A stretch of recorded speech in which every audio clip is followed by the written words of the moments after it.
Hi, Parkside GSA. I am Sophie Bettis. I am Ms. Bettis's daughter, and today I am really excited because I get to read to you a chapter from Middle School to Drag. I am actually part of the LGBTQ community, so I am really excited to get to read this to all of you. So I am reading chapter 19, The Middle School Justice System.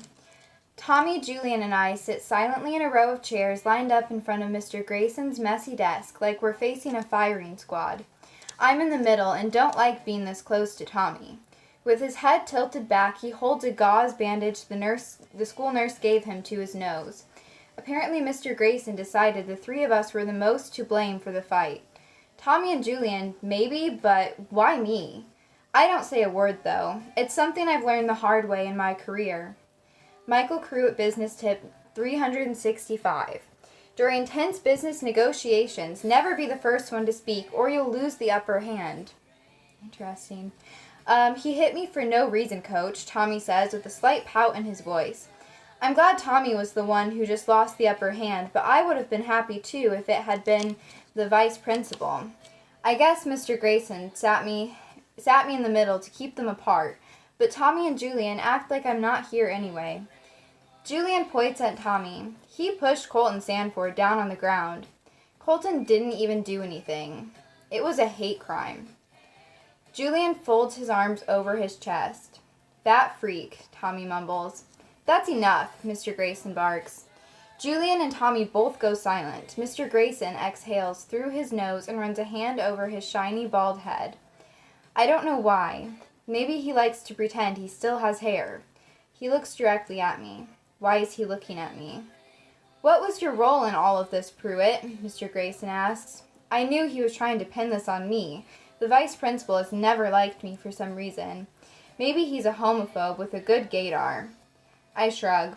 All I did was try to get Trace and Colby off Julian after they tackled him.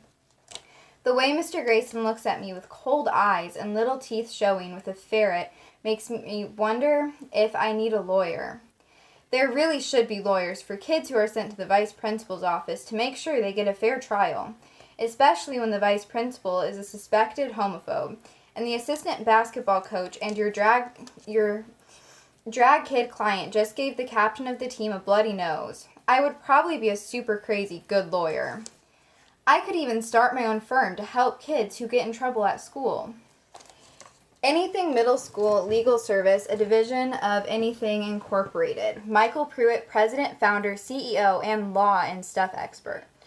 Mr. Grayson grabs Mom's smashed iPhone from his desk and holds it up.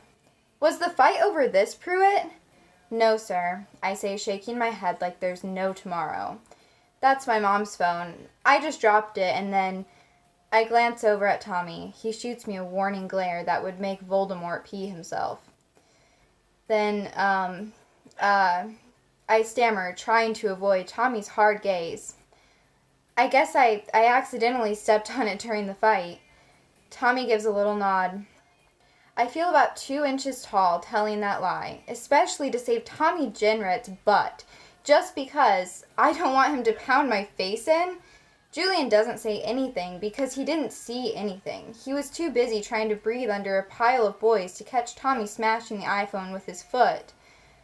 Well, Mr. Grayson says, I'm sure your mom will be anxious to hear about the condition of her phone. Why don't we give her a call right now? I'm sure we have a phone number here somewhere. No, I say a little too quickly. She's at work. She teaches at North Charleston High.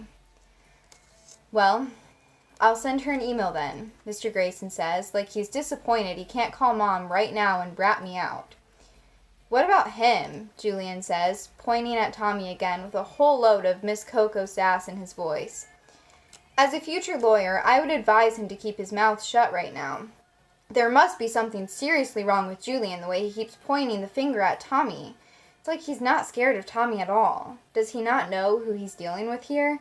The psycho dude with duct-taped Stanley Rogers inside of a trash can behind the school and left him there for 3 hours before the janitor found him? The same guy who gave Ty Erickson such a legendary wedgie in the locker room that the kid walked like an overweight duck for a week. Maybe Julian hit his head too hard on the ground when he was tackled. maybe he doesn't remember all that? I sure as heck do. Mr. Grayson sighs, drumming his fingers on the desk. Colton Sanford said he didn't see who pushed him, and Jenret is the only one sitting here with a bloody nose, so Vasquez, you're suspended for 1 day. Julian's eyes widen, and he looks like his whole head is going to explode. What the... Watch it, son, Mr. Grayson says, pointing a finger at Julian before he curses. 1 more word, and you'll be suspended for 2 days. I'm going easy on you because I don't have all the details. Julian clamps his mouth shut, but his eyes are yelling at the top of his lungs. Mr. Grayson eyes me and Tommy. I can't tell what he's thinking. I know he doesn't want to suspend his star basketball player. You two, he says, detention today after school, right here in my office. Tommy huffs, but he doesn't say anything, which is probably smart. That might force Mr. Grayson to do something worse to him. I raise my hand. I don't know why. Maybe because I'm afraid if I speak out of turn I'll get more than just detention. Mr. Grayson rolls his eyes. It's very unprofessional. What, Pruitt? Sir, what exactly am I getting detention for? I say as politely as I can. I mean, I have to understand my punishment so I can explain it to my parents. Mr. Grayson's eyes plow into mine. I get the feeling he thinks I'm sassing him, but I'm not. Okay, maybe I am, just a little. I break his hard gaze and stare down at his basketball of a belly. Never mind, I say, swallowing the lump in my throat. That's what I thought, he says. Now all of you, back to class. Mrs. Taylor will give you a note. Tommy is the first one out of the door, huffing all the way. Julian and I take our time. I feel so bad for him. He doesn't deserve suspension. Tommy had it coming. He started the whole thing. The middle school justice system is super crazy unfair. It's not until we're in the outer office waiting at the counter for Mrs. Taylor to give us a note that I finally get a good look at Julian's eyes. They're dark and maybe a little wet. The Miss Coco sparkle, sass, and pizzazz are gone. I touch his arm to get his attention. Hey, are you okay? Julian looks at me like he's in a trance. He shakes his head slowly. My dad is going to kill me.